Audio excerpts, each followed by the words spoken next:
This season 2, we are delving into debunking misinformation. Expect more in-depth investigation and a closer look at the lives of those affected by the crisis. In IDP camps, you hear cases of rape, you hear cases of prostitution where women sell their body for food. In the Sahel, bringing high-quality information to foster conflict resolution in Africa every Friday, 7:30 a.m. and 6:30 p.m. and catch the replay on Sunday at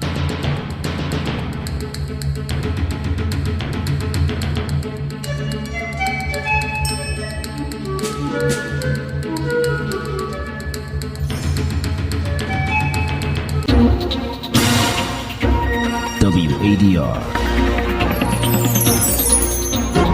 promoting dialogue. It's 6 p.m. in Dakar, 7 o'clock in Abuja. Good evening and many thanks for staying tuned to West Africa Democracy Radio, broadcasting on 94.9 FM and worldwide at wadr.org. Welcome to Newslink. Here are the top stories. Nigerian government launches Gakwakasal initiative against insecurity in urban areas. Mali's former Prime Minister Maïga speaks out against his persecution by the state. J'ai pris fonction en juin 2021. I took office in June 2021, but curiously, there were expenses made by my predecessor since January 1, 2021, which were imputed to Mr. Shogo Maïga because the instrument in the hands of certain people to carry out political blackmail. Those who do that, I say they are wrong about people. 18 girls perish in Kinol accident in Nigeria's northwestern state of Dakar. We must sincerely condole families that lost their loved ones. We commiserate with all those affected in one way or another. And Burkina Faso's media regulatory body suspends a radio station for 3 months for referring to the current government as a junta. Please stay tuned for details of these stories and more. Here is Augustine Coley with Newslink. We are glad you have joined our broadcast. This edition opens in the Central Sahel region, particularly Niger, where the authorities have launched a program known as Gakwakasa, which means the shields of the homeland. It is an initiative that aims to mobilize civilians to support security forces in the fight against insecurity in urban areas. The program is led by the M62 civil society movement in Niger and supported by the Nigerian Ministry of the Interior. Christopher Aticho has the details in this report. The Gagwa Casa program was launched on Sunday in Niamey during an official ceremony. This initiative aims to create a group of young volunteers who will be trained and supervised by the state to strengthen urban security and contribute to endogenous development. For the M62 movement, the civil society organization carrying the program wants to involve the youth in defense and local government. The missions of these young volunteers will include carrying out night patrols supervised by the security forces, conducting awareness campaigns on civic duty and patriotism, combating disinformation, and encouraging community interest actions in the neighborhoods of urban centers. As a reminder, the program will first be tested in the capital Niamey. For the Ministry of Interior, which supports this program, it fully responds to the call for civil defense.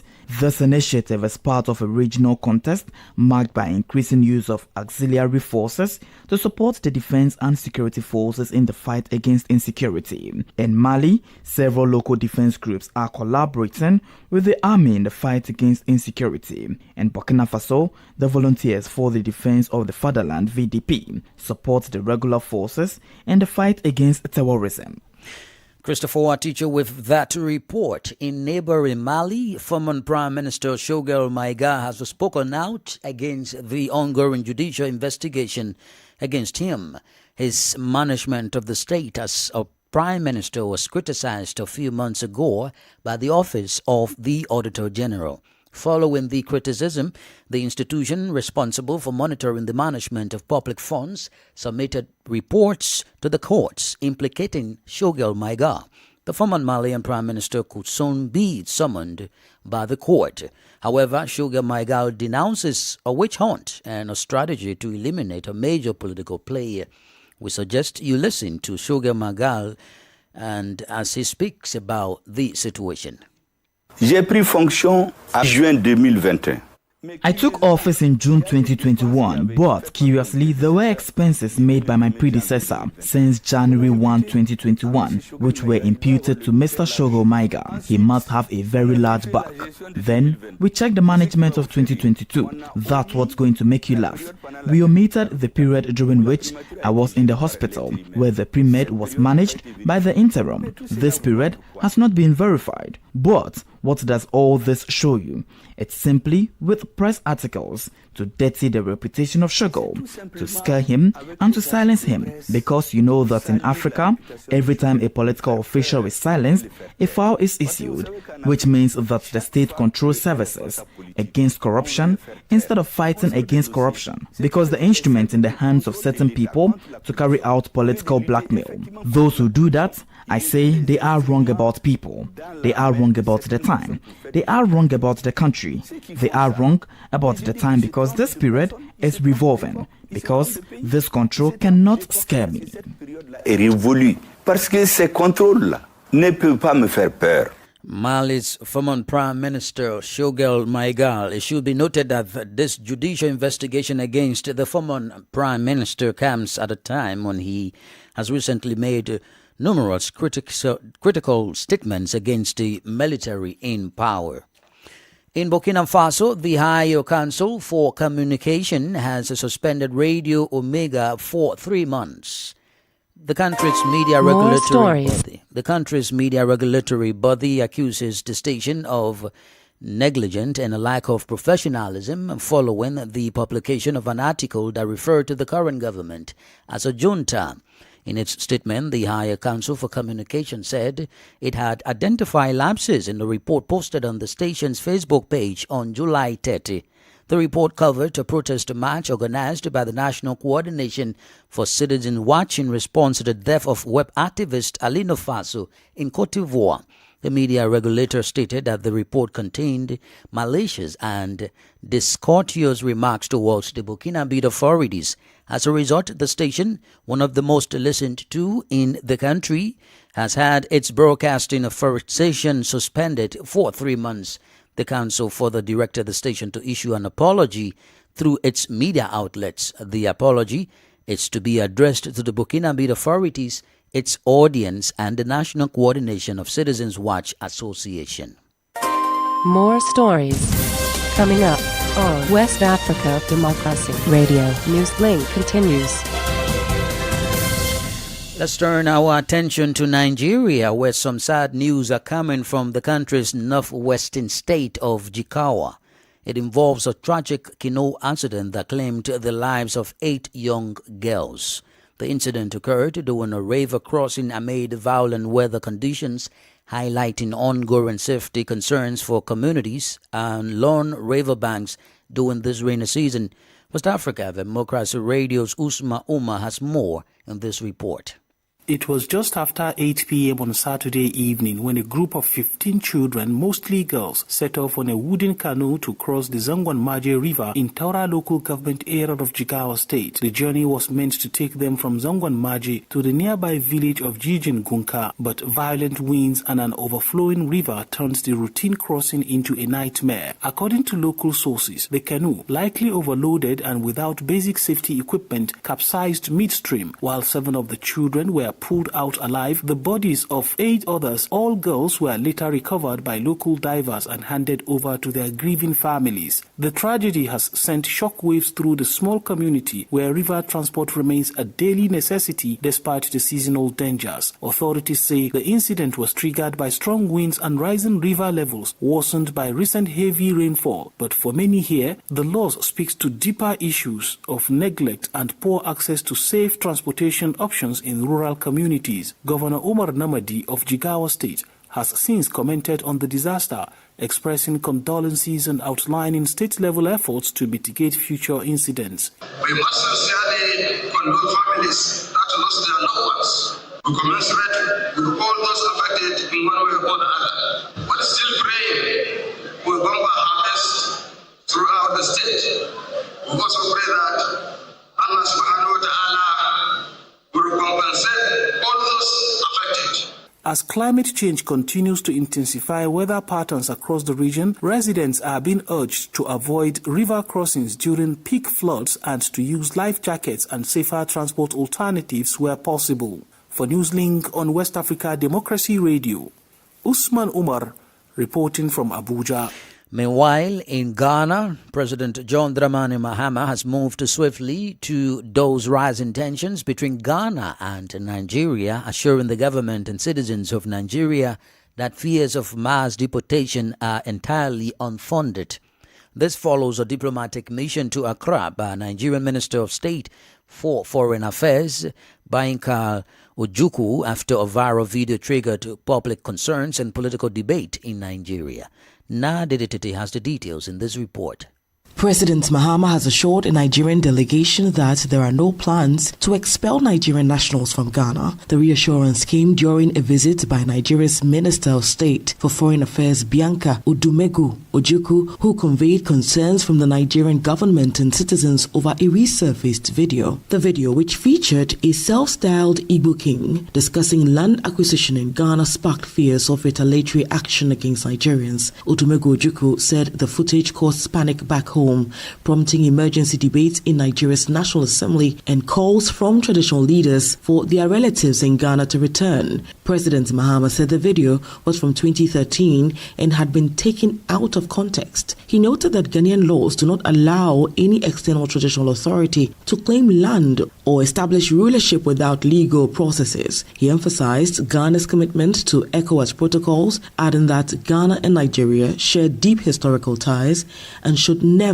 repeat past mistakes of mass deportations. He said those isolated individuals involved in criminal acts are dealt with individually through legal means, not collective punishment. The Nigerian envoy commended President Mahama for his leadership, saying her delegation had expected tension but was met with calm and clarity. Both countries reaffirmed their commitment to regional cooperation and peaceful coexistence. For WADR, Nadidi Teti, Accra. Here in Senegal, lawmakers are set to examine 4 important bills this week aimed at enhancing transparency in public governance and strengthening the fight against corruption. A central focus of the legislative session will be proposed reform of the National Anti-Corruption Agency (OFNAC). On the draft legislation, OFNAC could be replaced by a new institution known as the National Anti-Corruption Office, with an expanded mandate and updated structure. In addition to the institutional reform, the National Assembly will also review bills related to asset declaration requirements for public officials and measures to improve public access to government information. These reforms come amid growing public demand for greater accountability and cleaner governance in Senegal. For some political matters, we move to Cote d'Ivoire as political tensions are on the rise ahead of the 2025 October presidential election. The PPACR, the party of former President Laurent Gbagbo, is accusing the government of political repression following the arrest of several of its party members. The arrests come in the wake of violent clashes in Abidjan's Yopougon district. Abdoulaye Hassan has the details. In a strongly worded statement, the PPACI has condemned the recent arrest of several of its activists after a violent incident in Yopougon on August 1. According to Ivorian authorities, masked individuals armed with machetes and firearms attacked a police vehicle and set fire to a public bus. 2 suspects were arrested at the scene. Executive President of the PPACI, Professor Sebastian Dano JJ, rejected any link between the party and the violence. He claimed the arrests are politically motivated and designed to undermine a joint opposition march planned with the PDCI on August 9. Dano JJ also accused the government of launching a crackdown on PPACI members, including a sitting member of parliament. He alleged that several activists have been detained in undisclosed locations, calling the actions unconstitutional and a threat to civil liberties. With the presidential election just months away, the PPACI is warning of increasing violations of democratic freedoms. Despite the tensions, the party has reaffirmed its commitment to peaceful protest and respect for the rule of law. Abdullahi Hassan fight that report. You are still listening to Newslink here on West Africa Democracy Radio, broadcasting from Dakar, Senegal. Here is a reminder of our top stories. The Nigerian government launches Gakwa Kasa initiative against insecurity in urban areas. Mali's former Prime Minister Maiga speaks out against his persecution by the state. 18 girls perish in Kino accident in Nigeria's northwestern state of Jigawa. Burkina Faso's media regulatory body suspends radio station for 3 months for referring to the current government as a junta. Still ahead in the news, we have guest interview and sports news. Please stay with us. Fresh and breaking news all the time. Hear it first as the news breaks, only on West Africa Democracy Radio. Newslink continues. We are streaming live on YouTube at WADR and on Facebook, WADR English Service. Let's now take you to Guinea, where opposition leaders are reacting to last week's deadly floods in the capital Conakry, which left 17 people dead and dozens of families homeless. Heavy rain submerged neighborhoods, collapsed homes, and blocked major roads. As recovery efforts continue, political voices are calling for unity and accountability. Opposition leader Selou Dalein Diallo urged solidarity, while Hassanan Kouyaté called on Guineans to support the most vulnerable. Former President Alpha Condé, however, blamed the tragedy on what he called government corruption and neglect. In response, government officials visited affected communities over the weekend, offering food, aid, and medical support. They also pledged stronger and flood prevention measures moving forward.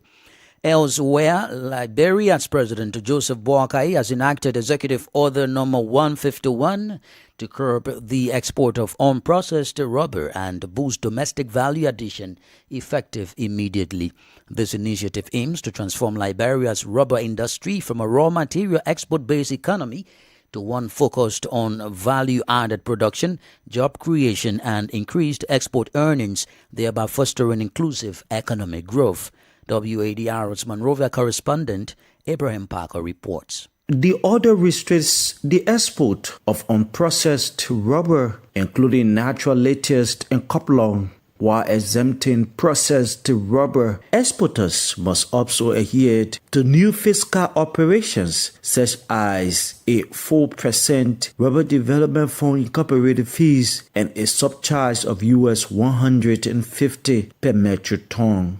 Oppositions in the country have welcomed the president's decision. Tiawanganglo, a human rights lawyer and a political leader of the Liberian People's Party, since lauded the decision for its potential to create jobs and protect natural resources. It's going to create jobs, it's going to grow our revenue, and Liberia will gradually become a developed country. When Baga does something that is not good, when there are missteps, we speak about it. We need factories, not fasting. We need policies, not prayer. And this is exactly what I mean. The next step should be an executive order to stop the exportation of round logs from Liberia so that Liberia can gradually become a furniture exporting country. Some local rubber processors fear it will hinder their operations by complicating sales to larger institutions. Well, the executive order from the president says entities found falsifying documents or evading the order's provisions will face a US $50,000 fine for the first offense, where repeat offenders subject to follow penalties and potential ratification of export privileges. For Newslink on WADR, Abraham Parker, Monrovia. Politics, analysis on major news, social matters, and all.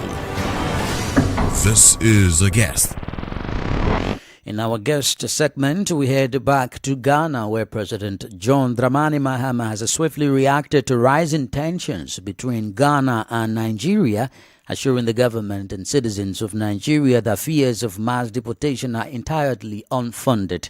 And this follows a diplomatic mission to Accra by Nigerian Minister of State for Foreign Affairs, Adumigu Ojukwu, after a viral video triggered public concern and political debate in Nigeria. Our guest this evening is J.D. Ojo, a Nigerian political affairs analyst.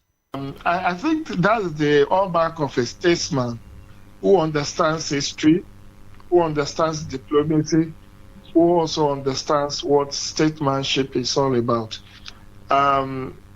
Those who are protesting against Nigerians and asking that Nigerians should leave their country are bereft of history of how the two countries have been united by so many historical facts. We are both colonized territories of Britain. We have had a fair share of military coups. We have educational ties. We have port ties. We have marital ties. We have cultural ties. And, there have always been occasional tension between the two countries, starting in the 60s, late. I recall in 1969 when Nigerians were deported, and then Nigeria was also in the 80s also deported the Ghanaians. That's why we have Ghana Must Go. In fact, up to today, we have a SAC called Ghana Must Go SAC. So those historical, but when two countries where you have had citizens with over 100 years of historical ties, it's not very easy to sever such. So what President John Mahama has done is that he has proven himself to be a good student of history, and he has done the needful by saying there will be no mass deportation of Nigerians. However, I believe those who are culprits, those who are giving Nigeria bad names, have to be fished out and appropriately dealt with by the authorities. How effective are high-level diplomatic engagements, such as the visit by the foreign minister, your foreign minister, that is Minister Bianca Odumegu Ojukwu, in managing public perception during cross-border tensions? I think it's quite in order. That's why we have foreign ministers. But I think one further steps that we need, that the government of Nigeria needs to take, and which I've said on another media platform, is that President Bola Ahmed Tinubu, the Nigerian president, incumbent president, needs to urgently appoint high commissioners and ambassadors that have been recalled since October, September 2023. Since he recalled them from their duty post across the 109 countries where they were, he has not appointed substantive ambassadors and high commissioners. And that should have been the work, what the Bianca Odumegu Ojukwu, Minister of State Foreign Affairs, what he did should have been done in company of the Nigerian High Commissioner to Ghana. Unfortunately, the president has not deemed it fit or expedient to appoint a replacement for those who were recalled in 2023. And that is why it is now urgent and important for the president of Nigeria to do so. But I think it's good. It's a very deft political move that Nigeria deems it fit to meet with the president of Ghana, to have this dialogue, to strengthen, to smoothen the rough edges of our diplomatic relationship. What role does misinformation, such as the viral videos that was circulating, play in shaping international diplomatic discourse, and how can governments counter its effect? My brother, the greatest challenge of contemporary life and contemporary civilization is the challenge of disinformation, misinformation, and fake news, and fallacies, stereotypes. And it's just not a pigeonholed stuff that is limited to one country or clime. is an international challenge. A lot of disinformation is being spread. A lot of misinformation is being spread. A lot of fake news are being spread on daily basis, even on Nigeria here space. It has to be through internet police, because people, you can't, the world has become a global hamlet, not even a global village any longer. So even if you say you want to ban social media, there is a limited success you will achieve with that. And don't forget, every country has a freedom of information, freedom of association, freedom of press. So you cannot ban social media without infringing on the fundamental rights of citizens.